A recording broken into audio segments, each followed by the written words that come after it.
Everyone, how are you all? I hope you are doing good. I am also good. तो आज हम लोग पढ़ेंगे पंचायती राज व्यवस्था। तो ये बहुत इंपॉर्टेंट टॉपिक है और सारे कॉम्पिटिटिव एग्जाम में पूछे आते हैं। तो मैं कोशिश करूंगी इजी वे में समझाने का। तो वीडियो को ध्यान से देखिएगा। चैनल पहली बार आए चैनल सब्सक्राइब कर लीजिएगा, वीडियो को लाइक कीजिएगा और शेयर कीजिएगा। वीडियो को एंड तक देखिएगा। तो देखिए, हम लोग पढ़ने वाले हैं पंचायती राज व्यवस्था। ठीक है। तो सबसे पहले किसी भी चीज को अगर हम लोग पढ़ते हैं तो उसका उद्देश्य हम लोग को जानना बहुत। तो अगर पहले हम लोग अगर उद्देश्य जानते हैं तो उद्देश्य क्या है? विकास की प्रक्रिया में जन भागीदारी को सुनिश्चित करना। जन भागीदारी मतलब हर वो इंसान, जैसे कि अगर आप पोल लगवाना चाह रहे हैं गांव में, तो ऐसा नहीं कि सरकार अगर बोल दिया कि हाँ पोल लगेगा तो लगेगा। ये जानना है कि उससे जो आम इंसान है उसको कितना फायदा होगा, उसको कोई नुकसान तो नहीं हो रहा है, उसको जरूरत है भी या नहीं है। ऐसा नहीं कि वहां से ऑर्डर आया कि हाँ पोल लगना चाहिए या बांध बनना चाहिए और बन गया। सबसे पहले हर एक चीज में जन भागीदारी को सुनिश्चित करना। जैसे कि सपोज अगर आपका घर है, ठीक है, आपके घर में चार लोग हैं, तो किसी एक के कहने से घर नहीं चलेगा। चारों लोग को सहमति होना चाहिए किसी भी एक पर्पज पे। और अगर चारों लोग सहमति दे देते हैं कि हाँ ये जरूरी है, ये बहुत इंपॉर्टेंट है, तभी उस काम को करना। तो क्या है, किसी भी अगर कोई कानून आएगा तो उसमें क्या होगा? जन भागीदारी मतलब इंसान जो व्यक्ति है उसका जो है वो जो बताएगा कि हाँ ये होना चाहिए, उसका जो पक्ष है वो होना चाहिए, वो सुनिश्चित करना मतलब है कि नहीं है। ठीक है। अब इसका क्या है, जनक कौन है, मतलब कि इसको लाने वाले कौन है, ये जानना जरूरी है। तो है लॉर्ड रिपन। क्या है, तो पिता कहा जाएगा, फादर ऑफ पंचायती राज व्यवस्था। ठीक है, पंचायती राज सिस्टम।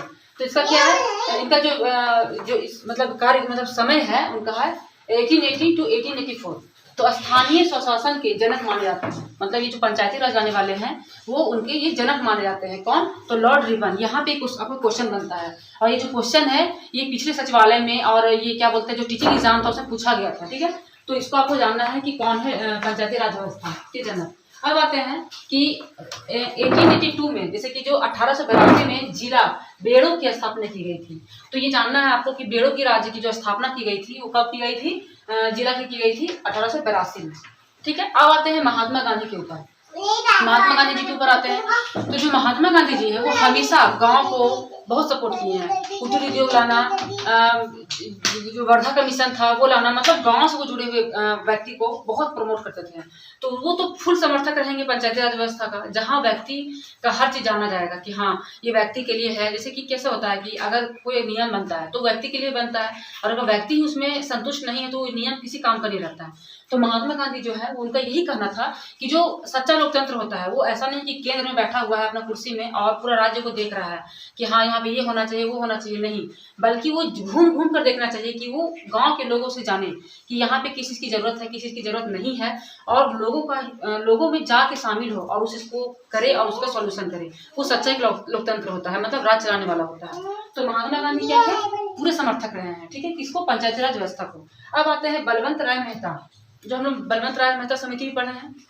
बलवंत राय मेहता समिति को भारत के पंचायती राज व्यवस्था का वास्तुकार माना गया है। वास्तुकार मतलब कैसे कहते हैं? कुम्हार मिट्टी को घड़ा का रूप देता है, बहुत उसको मतलब पीटा जाता है, क्यों? घड़ा बनाने के लिए। उसी तरह से वास्तुकार है, मतलब कि हर तरह से उन्होंने देखा है कि इससे नुकसान क्या हो सकता है, फायदा क्या हो सकता है, आम इंसान के लिए कितना जरूरी है, सरकार को कितना फायदा होगा, तो उनको वास्तुकार माना गया है। ठीक है। अब त्रिस्तरीय पंचायती राज व्यवस्था का सुझाव था। ये टीचिंग एग्जाम में पूछा गया था। किसमें? आप उठा लीजिएगा, जो टीचिंग एग्जाम पहले हो चुके हैं उसमें ये क्वेश्चन पूछा गया है कि त्रिस्तरीय जैसे कि पंचायती राज है, जिसमें क्या क्या है। ठीक है। तो ग्राम पंचायत आएगा वो ग्राम स्तर पे आएगा। ठीक है, जो ग्राम पंचायत आएगा वो ग्राम स्तर पे आएगा। जिला और उसके बाद पंचायत समिति जो है वो ब्लॉक स्तर पे आएगा। आपको इसी तरह से इसको याद करना पड़ेगा। ठीक है, ये नहीं कि इसमें कोई ट्रिक आएगा, नहीं, इसको इसी तरह से याद करना पड़ेगा। जिला परिषद या पंचायत वो जिला स्तर पे आएगा। ठीक है, ये त्रिस्तरीय है। देखिए यहाँ पे मैं इंपॉर्टेंट बताती हूँ, इसमें 4 आपको क्वेश्चन निकल गया है। ठीक है, पहला क्वेश्चन है कि उद्देश्य क्या होना चाहिए। तो जन भागीदारी को सुनिश्चित करना, किसके लिए? विकास की प्रक्रिया में। ठीक है। दूसरा जनक है तो लॉर्ड रिपन है। वास्तुकार कौन है? बलवंत राय मेहता समिति है।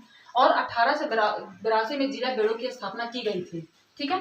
उसके बाद क्या है, इसमें त्रिस्तरीय स्तरीय पंचायती राज का होना जरूरी है। तो किसमें क्या है, तो ग्राम स्तर पर ग्राम पंचायत है, पंचायत समिति है ब्लॉक स्तर पर, और जिला परिषद या पंचायत है जिला स्तर पर। तो अक्टूबर 1959 ईस्वी को पंचायती राज व्यवस्था अपनाने वाला पहला जो राज्य था वो राजस्थान था।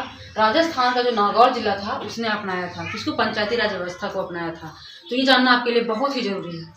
उसके बाद क्या है, 11 अक्टूबर 1959 को नेहरू जी ने आंध्र प्रदेश में शुरू किया था, किसको? पंचायती राज व्यवस्था को। तो आपको यहाँ ये जानना है 2 अक्टूबर को क्या है, महात्मा गांधी का जयंती रहता है। तो उस दिन यहाँ अपनाया गया था, तो राजस्थान के नागौर जिले में पंचायती राज व्यवस्था को अपनाया गया था।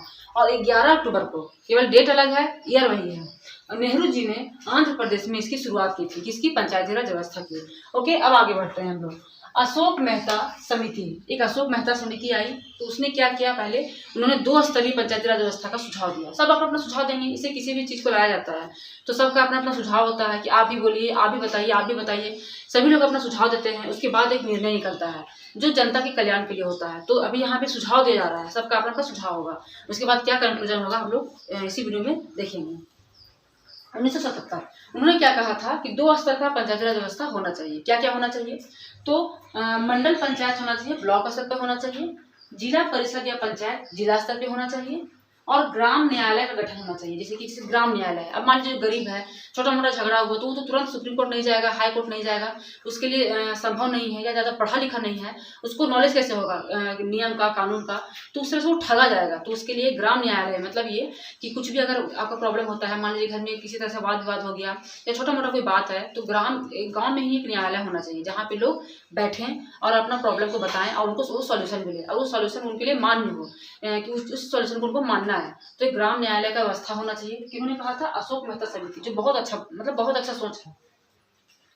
ST/SC शुरू करना, मतलब ST/SC का जो मतलब जितना भी होता है नियम, उनके लिए जितना रूल आता है उनको भी लागू करना उन्होंने बताया था। अब क्या है यहाँ पे, संवैधानिक दर्जा देना। सबसे इम्पोर्टेंट बात यह है कि जब तक आपको कोर्ट, मतलब संवैधानिक दर्जा क्या होता है, एक कानून, कि हाँ, जैसे कि ये एक होता है ना कि अगर हम कोई मैं आपको कोई मंत्र बताती हूँ तो आपको ये पता होता है कि अच्छा इस भगवान का है, तो आप उसको श्रद्धा भक्ति के साथ करते हैं, उसमें आपको खिलवाड़ नहीं कर सकते हैं। उसी तरह से संवैधानिक दर्जा देना, अगर जैसे कि न्यायालय आ रहा है, ग्राम पंचायत बन रहा है, ब्लॉक स्तर पर बन रहा है, तो उसको उसमें स्टैंप लगाना कि हाँ ये न्याय, मतलब इसमें कानून है, इसको कोई उल्लंघन करेगा तो उसको सजा दी जाएगी, उस पर कार्यवाही की जाएगी। तो संवैधानिक दर्जा देना, तभी तो लोग मानेंगे, आम जनता भी मानेगी, और जो बड़े जो होंगे उससे बड़े होंगे वो भी मानेंगे। तो संविधान दर्जा देने की बात कही गई। अब बात करेंगे P.K. थोंगन समिति 1989। तो 1989 में पंचायती राज व्यवस्था को संवैधानिक दर्जा देने की बात की गई थी। और अब आते हैं हम लोग 22 दिसंबर 1992। तो अब पंचायती राज व्यवस्था जो आपका आया है उसमें कब क्या संशोधन किया गया, कब पारित किया गया, कब लागू किया गया, कब हम लोग इसका दिवस मनाते हैं, ये सारा कुछ हम लोग जानेंगे। तो सबसे पहले देखेंगे कि 22 दिसंबर 1992 में ये क्या किया गया, लोकसभा में पारित किया गया। कहाँ पारित किया गया, लोकसभा में, मतलब किया गया, पारित किया गया, ठीक है, मतलब लोकसभा में लाया गया। अब आते हैं 23 दिसंबर 1992 में आपका राज्यसभा में लाया गया। कहाँ लाया गया, राज्यसभा में, किसको, पंचायती राज व्यवस्था को, ठीक है, राज्यसभा में पारित किया गया। अब क्या है आपका 20 अप्रैल 1993, ये क्या किया गया, राष्ट्रपति का हस्ताक्षर इसमें कराया गया है। किसमें क्या गया, राष्ट्रपति का हस्ताक्षर कराया गया, ठीक है, सिग्नेचर। अब आते हैं 24 अप्रैल 1993 में क्या किया गया, तो इसमें पूरे देश में लागू कर दिया गया, किसको, पंचायती राज व्यवस्था को पूरे देश में लागू कर दिया गया। कब लागू किया गया, 24 अप्रैल 1993 को पूरे देश में लागू किया गया।